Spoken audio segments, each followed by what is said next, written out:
Like Trump, I believe that reducing the corporate tax rate will affect the economy bigly. Let me explain. The building you saw in the start of my video was the Aon building in downtown Chicago. I used to have lunch in the park area outside that.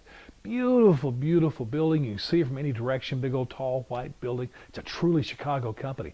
Started by there in Chicago and grew to become the largest insurance brokerage in the world. Its CEO was Patrick Ryan. And by the way, if you go see a football game at Northwestern, it's called Ryan Field. He's a philanthropist, a billionaire. You know the story. Well, in 2012, our story takes a dramatic change when the shareholders vote almost unanimously to move the headquarters from Chicago to London, England. Ryan told an interviewer from the Chicago Tribune that this is going to help them fulfill their goals of more offices, more employees. Because, see, they're going to save like $100 million just on the tax rate reduction alone. But you see, here in this country, we have the highest corporate tax rate of 35%. Also, England did not charge double taxes on services sold to other countries. You see, here, let's say you have a business in the States, you sell to Japan. Japan's going to charge taxes, rightfully so, but in America, we're going to charge 35% when you bring that money back. So guess what? Never happens. Companies don't bring the money back. They leave it over there. They invest it over there. Doesn't help our economy in the least. And worse, we actually voted for people who thought this was a good idea. Now, when you talk about tax cuts, even corporate tax cuts, you know what Democrats are going to say. The big-headed three monster of Democrats, Barack, Elizabeth, and Bernie, they would sing together, tax cuts for the rich. Well, that's because they're fools.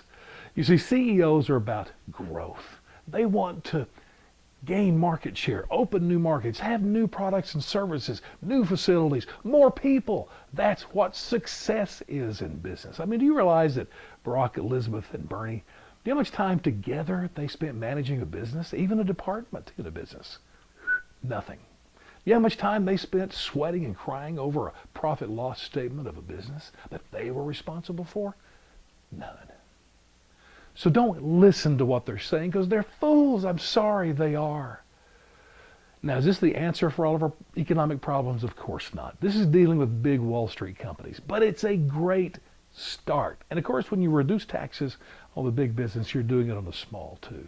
It's small business, though, that generates jobs, that really churns the economy. But this will get things moving in a very positive way. Some estimates say that as much as $1 trillion could come back through repatriation of these businesses bringing the money back. And that's more money than Obama spent on his stimulus, which was spending our money. So it's a no-brainer. And you say, oh, but what about all those wonderful programs? It's going to lose money, the government stuff. Let me give you the math.